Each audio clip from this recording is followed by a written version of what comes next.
Hey everyone. Hi. Nice to see you. Good morning. Good afternoon. I am here today to talk to Rabbi Sandra Lawson. And uh, um, sorry, this is the part where I always screw it up. And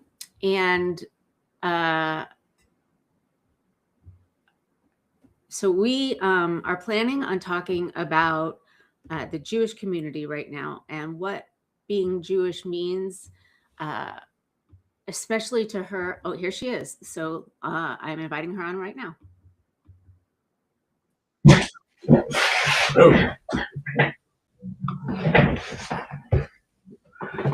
I'm here somewhere.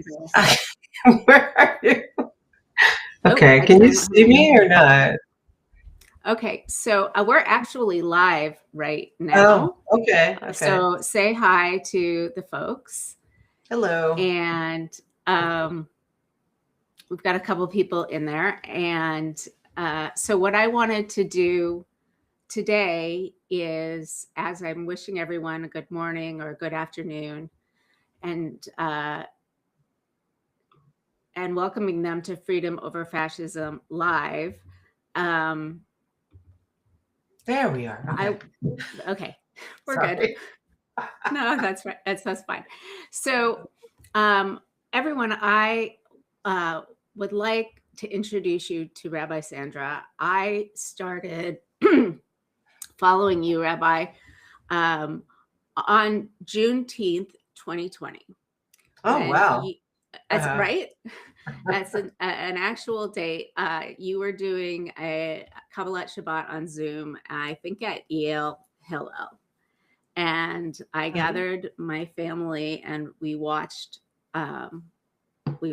because we weren't going to be going anywhere. And since then, I've followed and really admired what you have to say. So before we get started and before I introduce you and let you introduce you more yourself, everyone out there, I'd like to invite you to subscribe to both of us. At the top of your screen, you should see a subscription. And if you can keep pressing those there, Rabbi, you're in the chat. If you can keep pressing those red hearts, that would be fantastic for both of us. And you can get directly to Freedom Over Fascism at freedomoverfascism.us. And you can get to Rabbi Sandra on all the socials at Rabbi Sandra. Is it Sandra or Sandra? It's Sandra, but Sandra. It's, people pronounce it differently depending on their regions. Okay. I'm not that particular. Okay. I'm also wanting to remind you guys that I am part of two different networks, Banner and Backbone here on Substack and the Democracy Group. So Rabbi Sandra is the executive director for Carolina Jews for Justice. She's a writer, an activist, a public speaker, a musician. And I would like to welcome you to Freedom Over Fascism. Hi, thanks for having me. Well, I'm really excited to have you for several different reasons. One is that you write a lot about how Judaism is liberation theology. You know, how we talk every Passover about how we were slaves in the land of Egypt and that we have to remember that so that we can essentially put ourselves in place of anybody else who isn't free. And we're in a spot in the United States right now where empathy is in less supply, where the Jewish community itself is split, which I'm going to talk more with Deborah Shushan tomorrow. I know you've talked to her recently. And where both anti-Black racism and anti-Semitism are on the rise, as well as anti-immigrant, anti-trans, anti-LGBTQ plus, anti-anybody who isn't a white Christian cis het man. And so I wanted to talk a little bit about some of the things that you've said and get your opinion on, because you sit at the crossroads of a bunch of different communities and want to get your thoughts on allyship, on thinking more universally as opposed to kind of parochially. Yeah. And eventually we can get to Israel, Gaza. So the Black and the Jewish communities over time didn't experience the same kind of bigotry, but historically, particularly earlier in the last century, the Jewish community had the idea if we work on everybody's freedom, then that'll be, quote, good for the Jews. And recently you wrote a post that really resonated with me. It was about Am Yisrael and how talking about Am Yisrael means we're in the struggle. Yeah. Can you talk more about where you think, I don't know, this is such a big topic, where you think the Jewish and Black communities are, where are the fractures, where are the points of connection, and what you mean by staying in the struggle? Yeah, that's a lot. I'm not even sure where to start. I know, me neither. So I'm not sure where to start. So the struggle piece came, when the full transparency. I try to write something once a week, and and if I don't have anything, then the good standby is the Torah portion. Right. And we're in the Torah portion around the Jacob's name getting changed to Israel, and it was just like, and I just sort of unpack that a little bit, especially with some conversations I had. So it seemed like a really good, a good connection point. So again, I'm not even sure where to start. So you can stop me at any time if I'm going on a different. Well, I gave you like the biggest, broadest question ever, and so I figure anywhere we dive in, we'll get to where we're going. So we all view history and sit at the history where we are in our lives at the current moment, how we arrived at our current moment, our social location in life, and all those things. I think that's part of the larger issue around the complexity of narratives in history. And so I also wrote a few weeks ago, about when the Anti-Defamation League took down their section on what we do, which is protect civil rights. So like the ADL was founded in, I think, 1913, and those, from the history of the ADL that I was taught, and how I understand it, because I used to work at the Anti-Defamation League. It was actually my very first internship in college was at ADL. And I'm speaking from a place where I deeply believed in the mission of the Anti-Defamation League, and was incredibly proud of the work that I did in the Civil Rights Division.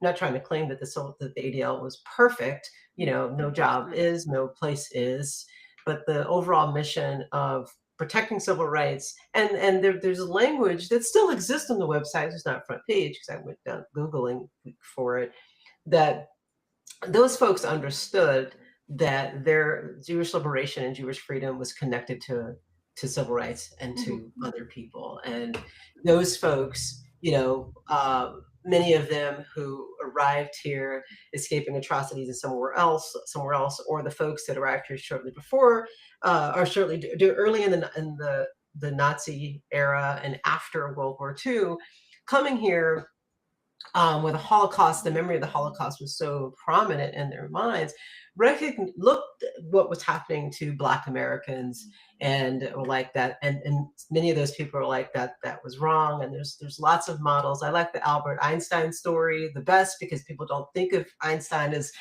sort of someone who focused on civil rights, but he put Black singers in his home that could not stay in the hotels that they were performing at. And you know, and I think of Rabbi Prince at the March on Washington, and of course the iconic Heschel photo, and then Rosenthal and the bombs at the Temple Synagogue. But all those folks and many others, and also uh, the largest the largest arrest of rabbis happened during the civil rights era in St. Augustine, Florida. But all those people heard the call of Heschel or heard the call of King, plus the ADL, and wanted to do their part. We like to lift up those stories and those narratives, whatever. And it was never, ever a majority of the Jewish population that supported those things. So I want people to understand that. People believe that to be true, and I get it. But there's another narrative that we don't lift up. We like to talk about the Jews that came to Selma, but we don't talk about the Jews that were in Selma. And those Jews that are in Selma right now, that because I've been back and forth to Selma and Montgomery plenty of times, but there's a synagogue in Montgomery that I think they're trying to get like historical status, but they now talk openly about the choices that they made during the civil rights movement, which was to do nothing. And I'm not saying that to punish them, because it's different when you fly in, do a bunch of stuff, versus when you have to live and be in a relationship with people. Right. Over time, you know, the further away we move from the memory of the Holocaust, Jews leaving urban areas, still holding on to those memories, but not actively working in relationship with Black people, not actually working in issues that affect urban people, but again, holding on to that. And many in the Jewish community who present as white have created an alternative narrative for how they see Black people, how they see Black people responding to anti-Semitism, how they see other marginalized groups responding to Jews. A lot of that is actually grounded in racial bias or some other biases that are unchecked. For example, a few years ago, I was on a call with a bunch of young millennials. And whenever I get invited to speak to young people, I'm like, that's so cool. But there were some older folks on the call too. And this lady asked me, you know, she's like, that was really great what you said, but you know, why did Black folks kick us out of the NAACP? And she was holding on to that narrative quite strongly. And you know, my wife was sitting next to me. She's like, how are you going to answer this question? And I said, I understand that that's the narrative you've been told. Let's try something else, because I wasn't going to argue with this lady. I said now we can agree that the Jewish community helped establish the NAACP, but can we also agree that at some point in time, since it is a Black organization, that Black people need to run the organization themselves? And that's the narrative that I was trying to get her to see. I don't know whether or not they get kicked out, but she, in her mind, that just proved that in the early part of the 20th century, since Black people kicked out white Jews from NAACP, she drew a straight line to how Black folks feel about the Jewish community, which was in a negative kind of way. And I also want us to I want the Jewish community to understand that 60 plus years or more have passed from the Heschel iconic era to today. And I've told rabbis when particularly during Martin Luther King holiday to not make it Heschel Day. I mean, I'm a Heschel fan. I can talk about Heschel, you know. And then what Rabbi said to me, well, how do I get my community to understand the importance of relationships and working together and solidarity? I said, you can model that for your community today, which I didn't say, but can you? There's a big problem. If you have to go back to an era before any of us were born, you've got a big problem. The best thing you can do is you can, yes, talk about that and honor it, but showing the relationships you have today. So I'll stop there and you can ask me more questions if I even hit on what you asked. Well, you did, because in general, narratives are a big page. I gotta stop playing with my hair. Apparently, it's a tick I do. All right. My dissertation was a history of a museum in Jerusalem, but it was mostly about narrative and how do we remember the past and how do we tell our stories about the past. And in some ways, that's very intertwined with Jewish liturgy. So the idea that so much of the Jewish community like harkens back, oh, well, look at Heschel, look at King, and, you know, all of that without really walking the walk. Although there are lots of us within the, you know, activists movement, and we can talk about that. That's an entirely different story. Who are, and I think the tension between individuals is a very different, like, I think individuals on an individual basis, as they get to know each other, as with many, many different situations, are good on a personal basis. But the idea that we have this narrative in our head of like kind of the Jewish savior at the same time as the Jewish victim, at the same time as the, I mean, it's all connected, obviously. And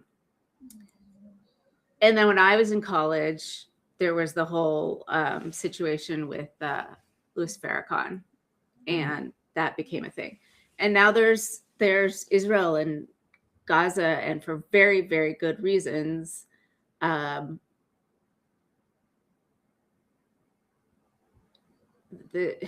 Jewish community is finding itself broken from itself and from others.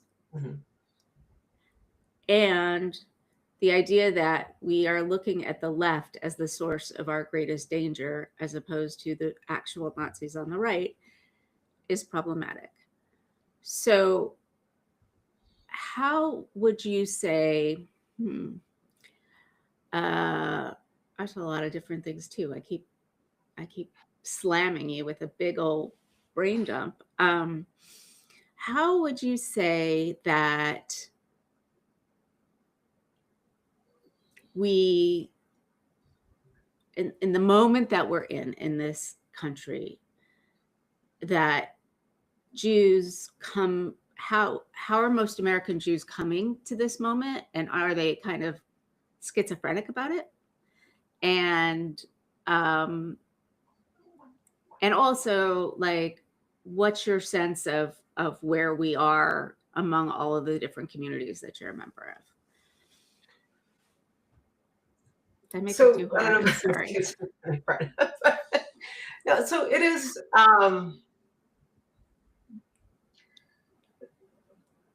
So being angry with the left, let's put it this way. So we are always going to be more angry at our own family members and the people that we actually think we're aligned with.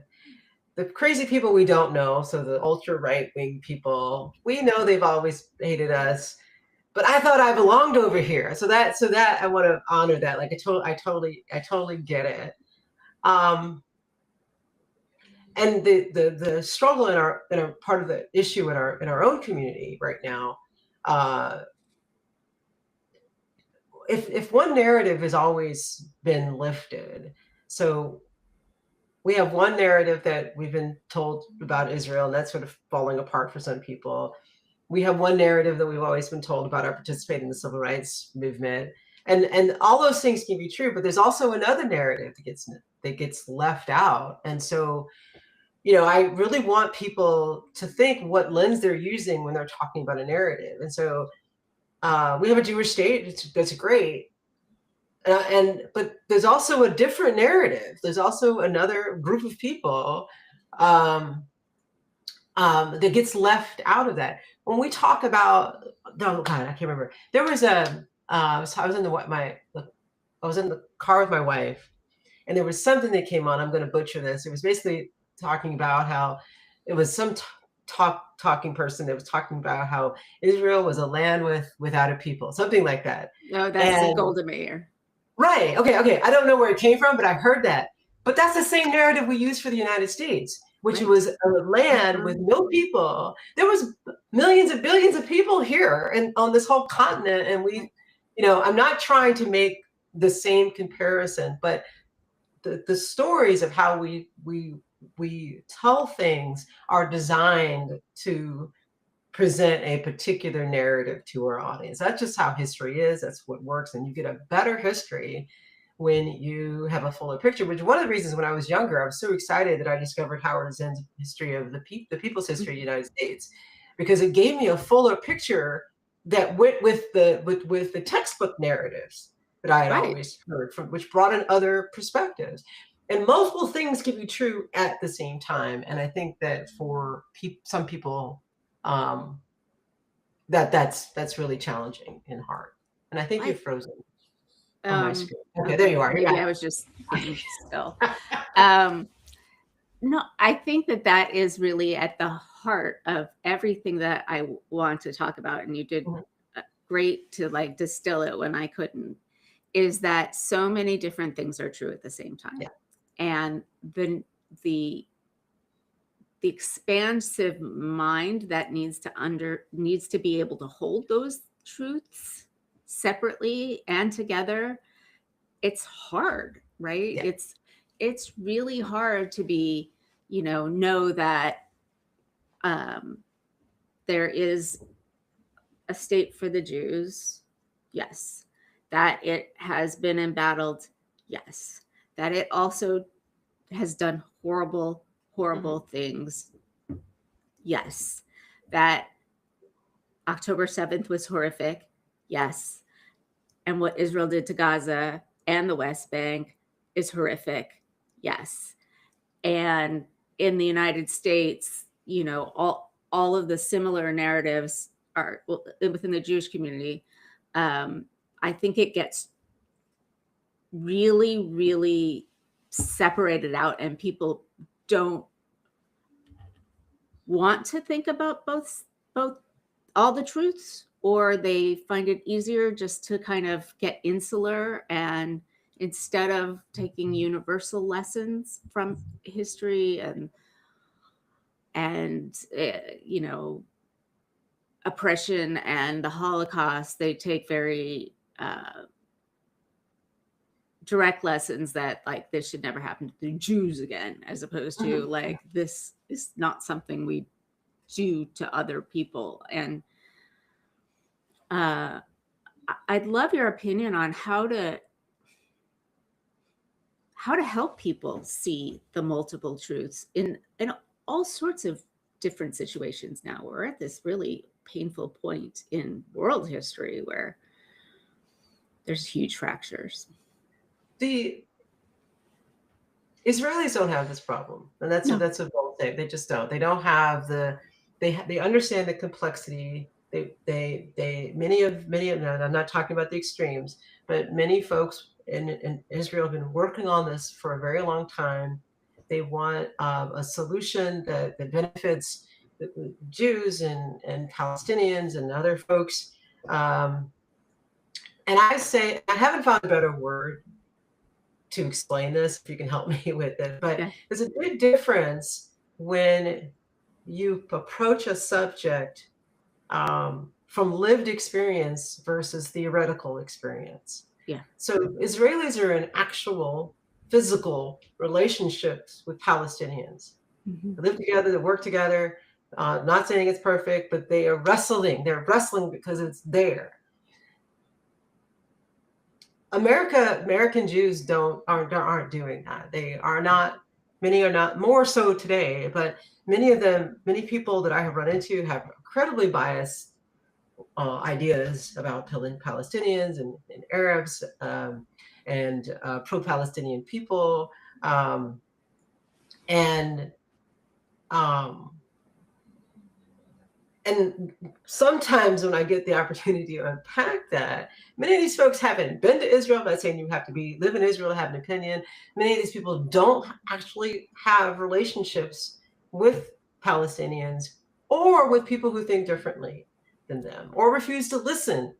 And without that experience, you are making a lot of assumptions about how somebody came to their perspective, which I think for a lot of people, that might be why some members in the Jewish community believe wholeheartedly that Black people are more anti-Semitic than white people, which is nuts to me because there's no data. Really? Oh yeah, I hear it a lot. I wish I didn't. Maybe it's because I'm Black, they tell me that. But yeah, they believe, there's threads. They believe that Black people are more anti-Semitic than white people based off of something, probably the same data that says that, Black people are more violent because, we're overly represented in the prison system, which doesn't mean we're more violent, it means we're overly represented in the prison system. Right.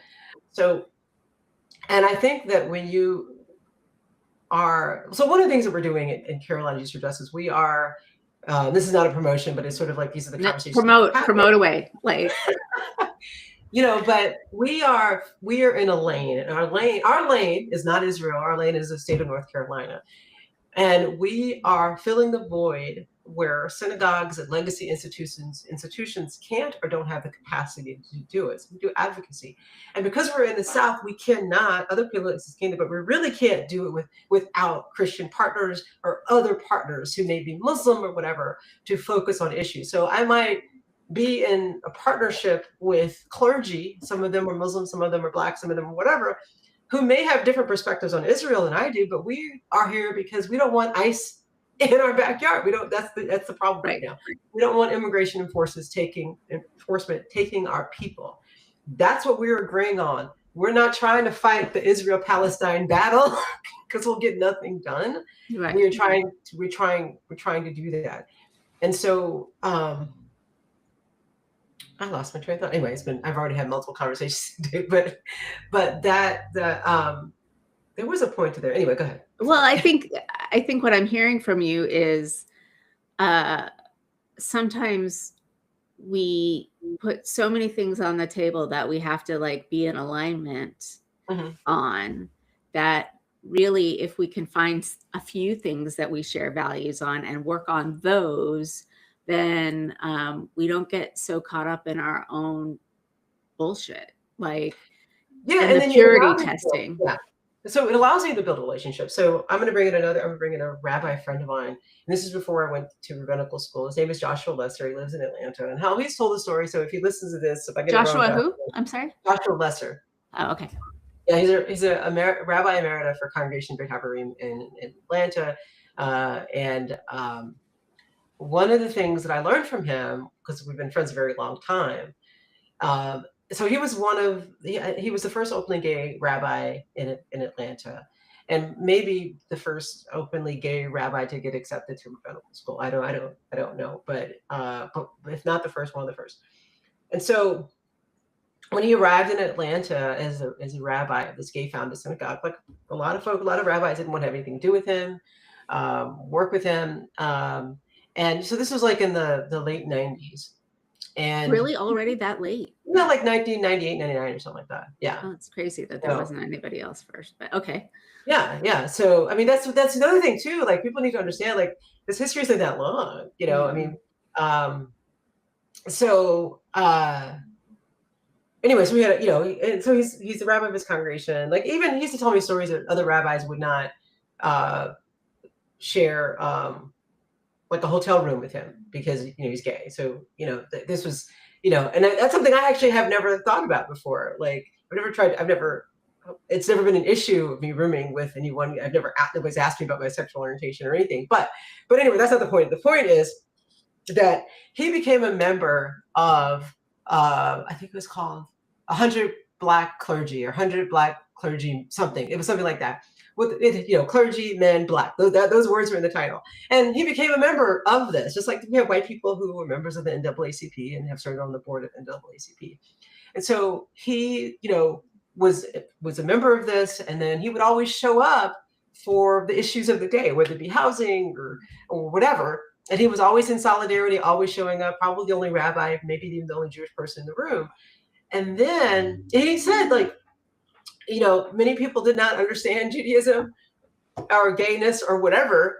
But then when around 2004, when Bush II was the president and trying to change state constitutions to keep gay people from getting married, which was crazy, but that was a thing that was being done. He said that like some black clergy came to him and said, I don't know what this is about, but you've always been here for me. I'm going to be here for you. And Oh my you gosh. can't do solidarity without relationships. And if you don't take the time to build relationships across difference, which means you might have to be uncomfortable sometimes, nothing's going to ever change. And so he said he was so touched that these clergy folks who may not have completely understood the issue, I don't even know if he asked, but they're like, we got you. We got you. What do you need? Because he did the work. Right. Right. And I it mean, wasn't doing the work so I can get something in return. It was like, this is what I'm supposed to do. This is what my values lead. Because another thing I hear all the time is we've done all these things for other people, but they're not doing anything for us, which is so it's like also this a isn't lie. a transaction, right? That like we are living, and I think it's really hard right now to separate living your values versus what's transactional versus being protective of yourself and your family, even knowing that you may be fairly far down on the list, but you're there. Mhm. And I think America, for the most part, has become so segregated, so Mhm. resegregated. Maybe not in the South. I live in Boston, Mhm. and my town is very diverse, but not with Black Americans, mostly with Indian Americans or Indians or Chinese American. But if you're not, I think if you're not, exactly, if you're not in relationship, and especially in this time when so many things are transactional, um, it could be easier to fall into a trap of, well, look what I did for you, why aren't you doing for me? Or you know um, and I'm wondering how we bridge that. And one of the things that everybody says and knows, because it's the truth, is that we're going to make change. And this is what you're doing. We're going to make change by doing it on the local level, Mhm. right? Nobody can fix the federal government. Nobody, Yeah. is boiling the ocean. We need to do our stuff at home, build relationships offline, um, and live our values and find other people who share our values and find a way to express our values Yeah. that aren't necessarily overtly political. Um, this isn't a very easy time to do that. Mhm. Um, what do you say to people who are kind of questioning, like, it's all so overwhelming and the trauma is everywhere and they want to curl up in a little ball, but also know that they need to be engaged? How do you tell people to like follow their values, but that the old, was it Hillel? We're not obliged to finish the work, but Mhm. neither are we allowed to not start it. That's not how he said it. And I don't even know if Yeah. it's Yeah. Hillel, Yeah. whatever.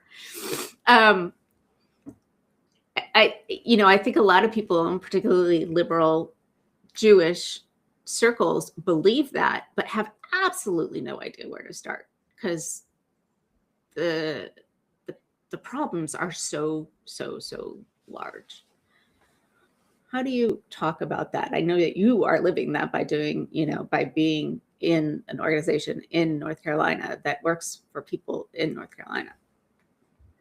So one of the things that I think is helpful, at least because we have a diversity of constituents, that range in age. And I just sent an email to an older uh, member who doesn't like any criticism of Israel. She's very clear about that. But she showed up for a Zoom call where we talked about what we lose by not having a civil rights organization, the ADL.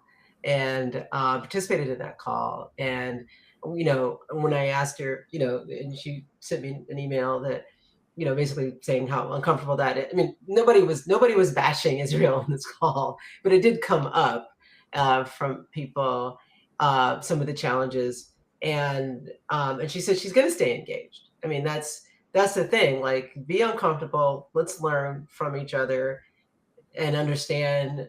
I tell people they should talk to people. Stop trying to convince people to change their minds. Talk to learn, and lead by example. Like, this is a silly thing, but I've been a vegan for a long time. I'm not a preachy vegan. I don't, I'm not a vegan evangelical. I've been a vegan a very long time. But people have become a vegan because they've watched how I navigate it. They're like, oh yeah, that would make kosher a lot easier. Like, I could actually go out. Right. No. And they said, and you've got me to see, like, how, some of my students, when I used to work at Elon, on their own, without any prodding from me, decided to have vegan options or have vegan meals because they could feed more people. Like, it wouldn't people more people. They made a decision that they could get more people if they actually had food that more people could eat. Imagine that, like, you accommodate more people and are more inclusive, and you actually get more people to join. I'm sorry, I don't really understand that.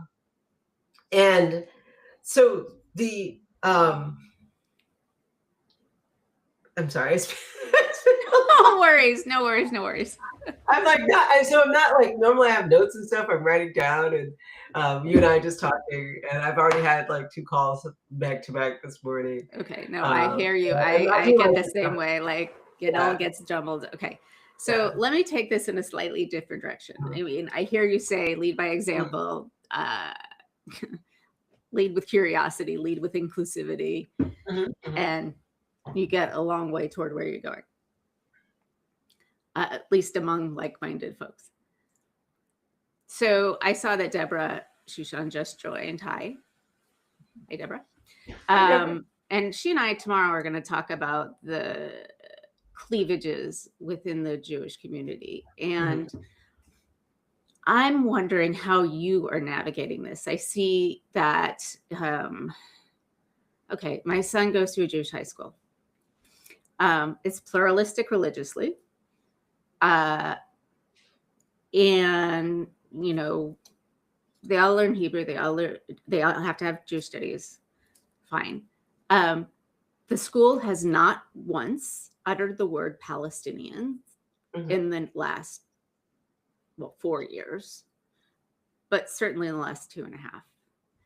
And I think in the professional Jewish community has gotten so far right wing. Deborah was talking to a woman today whose name I've forgotten, who was talking about the GA, the federations, and how American Jews are so much farther right wing than Israelis who know how to be critical, and yet not be feeling like there's Ilana Stockman she talked to, not how to feel like you're betraying some deeply tribal identity by being critical of policies. And I think even for me, the line between I do not like what Israel is doing and American Jews are responsible for that is a really thin line.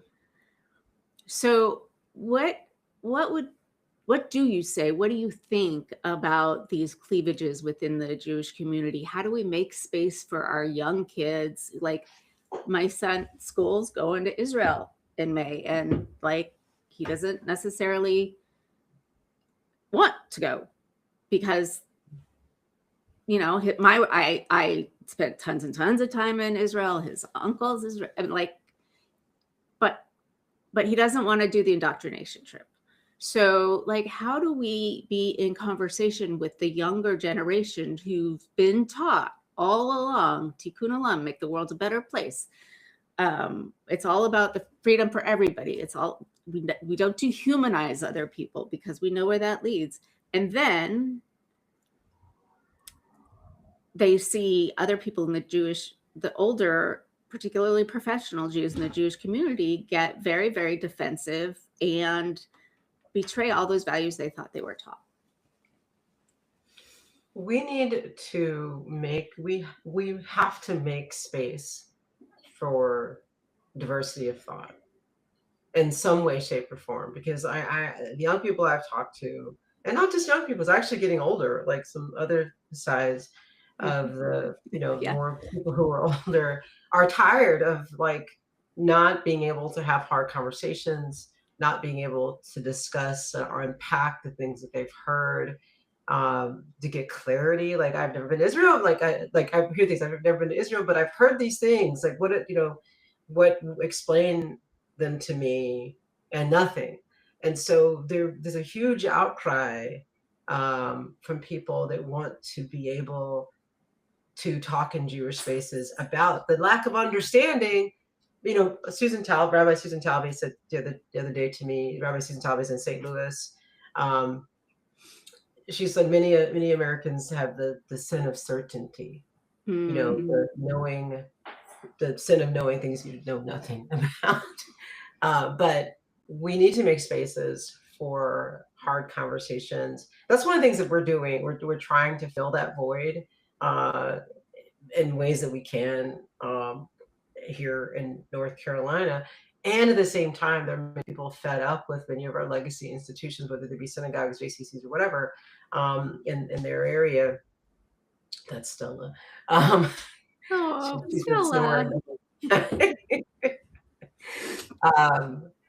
And we need to make spaces for them, because there's already people leaving institutions for a variety of reasons before this, but this is just making it harder.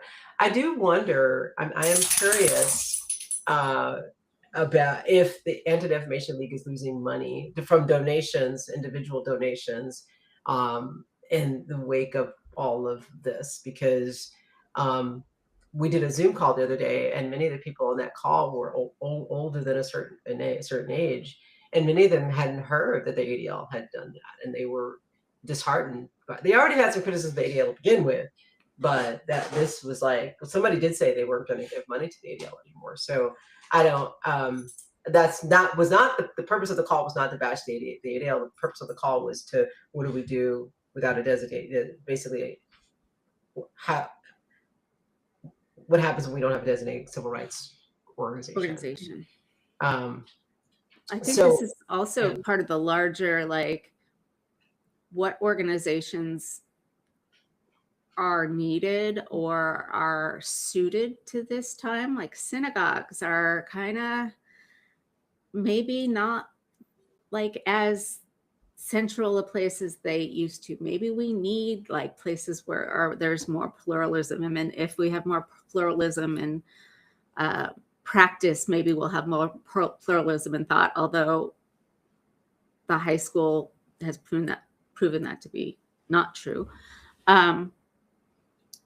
So without our own civil rights organization, and with all these other different organizations, there was a dust up between Chris Van Hollen and the Washington, D.C. JCRC, because Van Hollen essentially called him a Netanyahu apologist. Because I think professional Jews feel I don't know. They might.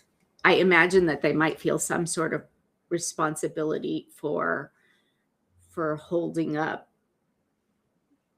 this land that they've always conflated with being Jewish, and now unconflating it is really hard. I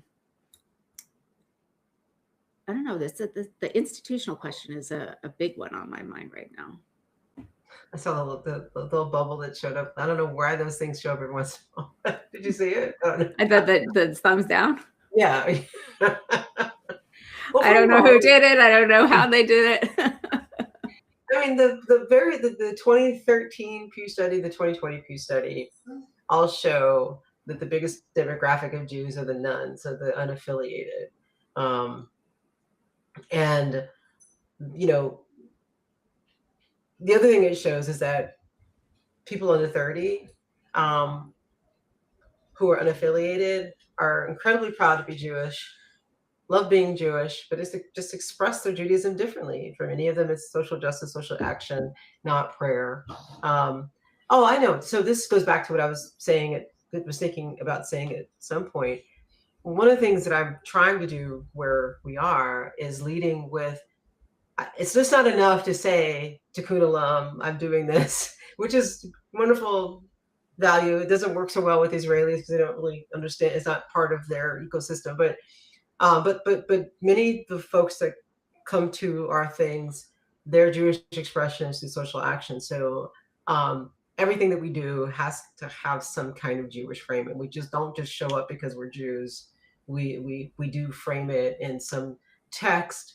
All of our staff meetings need to now start with some form of text, because I think that to have a conversation or to do the work, it's incredibly important to really understand, what do the rabbis say, or how do we interpret what the rabbis say about this thing? Why is it so important that we show up for our neighbors? Why is it so important that we escort kids to school because ICE is here?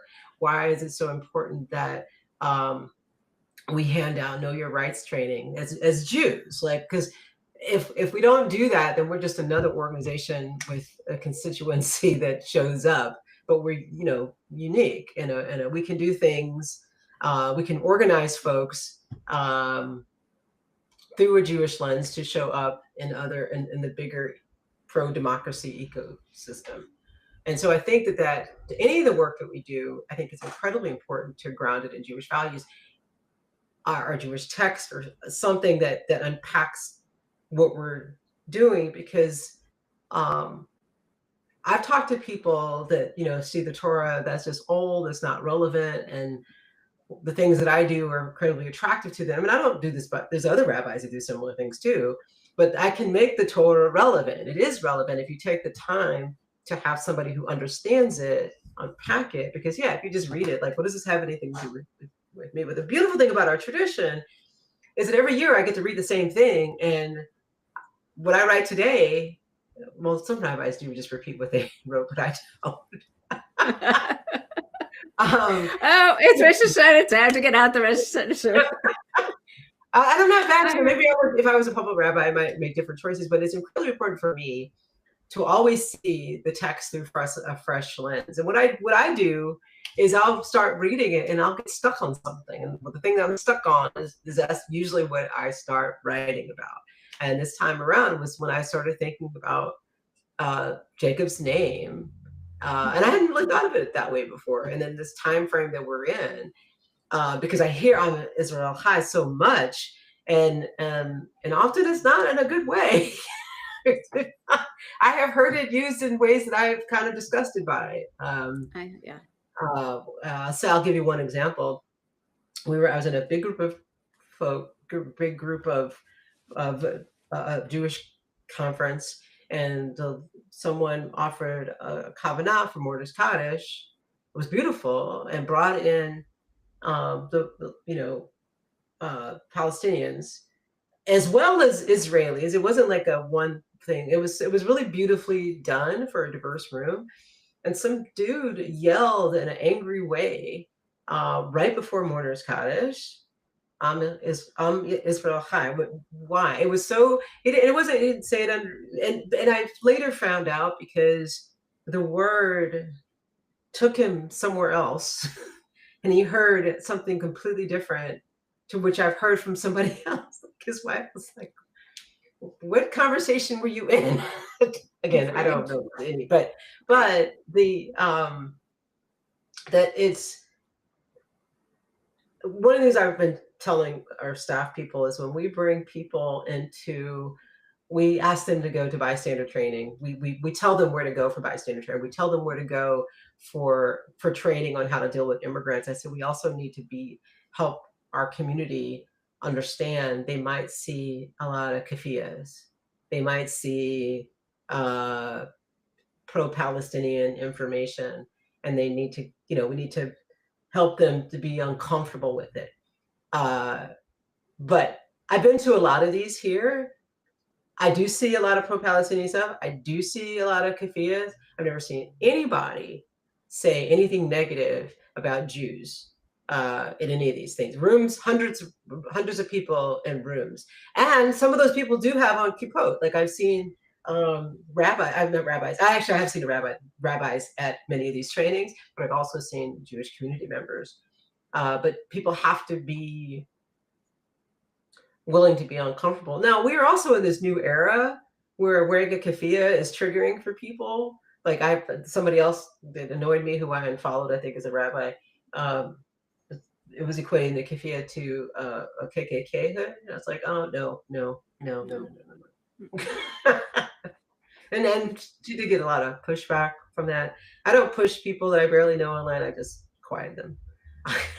Well, that's what I do too. Is like, yeah, like you're not going to change their mind. Although if you engage, you might reach somebody who's watching as a bystander. But mostly, I just block and move on. One of the problems, if you've never actually, this is why I go back to the theoretical. If you've never actually experienced an actual attack on your identity and you've only heard it, so like if you can't find an experience that is relative to your own and you have to pull from somebody else's experience, that means you don't have an experience. It means the only thing that you can equate, because it bothers you. And instead of pulling from your own tradition and your own feelings about how that makes you feel, you go borrow what you think somebody else might feel, which is just wrong. And people do that all the time. But that just shows that one of the ways that whiteness has worked its way into Judaism is the being uncomfortable to talk about our own pain. Interesting. And I hate that we are at 1:55 and I want to now talk to you for an hour about whiteness in Judaism. We could do it again. Maybe you and me and Deborah all get on calls. Oh, we should do that. We should do that because there's the whiteness that is infiltrating Judaism, but also the fact that most white Jews feel, Deborah says yes, feel white presenting as opposed to like thoroughly white, and yet have the privilege of light skin, yet are not Christian and and are on the other side of all of a lot of the hate. So I think that would be a really interesting thing. And the whole idea that you would equate Judaism and whiteness when it's not, like, right. It's not an appropriate frame. It's not a starkly useful frame. It's not a realistic. Well, it isn't a reality in the sense that whiteness, because these are all social constructs, has evolved over time. So if you go back to when whiteness became a thing in the United States, the only people in that group are white, are male and British, because no other group is allowed into that. And over time, other groups have been. And so Jews who present as white are benefiting from white privilege, are seen as white, and it's coming at a cost the same cost that it came to with other folks. So like when Italians became white, they just get absorbed in white culture and sort of losing the Italian identity, or it is an ancestral identity, but it's not part of, it's not like a hyphenated identity. And so for Jews who are still holding on to a minority status, a religious minority status, still can also benefit from white privilege, but it's conditional. It can be taken away.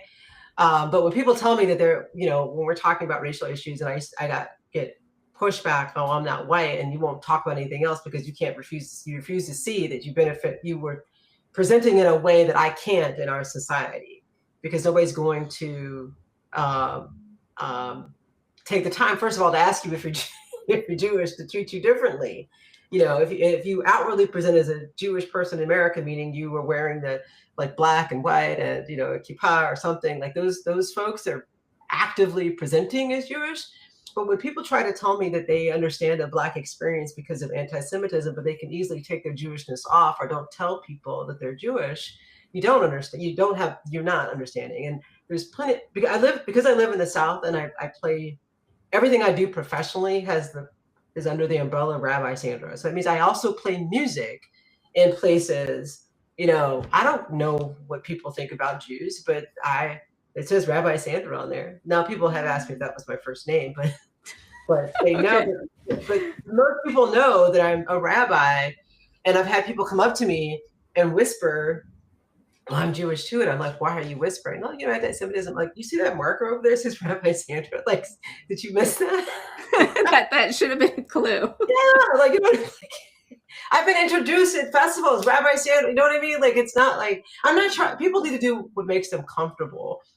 But if you're only living off of fear and you don't actually have any experience, it makes it harder to navigate.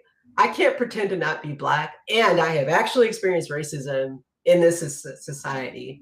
And some Jews experience anti-Semitism and many Jews don't, but that doesn't mean the anti-Semitism is not real. Right, but it also doesn't mean it's the same as racism. Right. And as a system, I mean, racism is a whole other discussion, that racism is the system of oppression and not just interpersonal bigotry. Right. But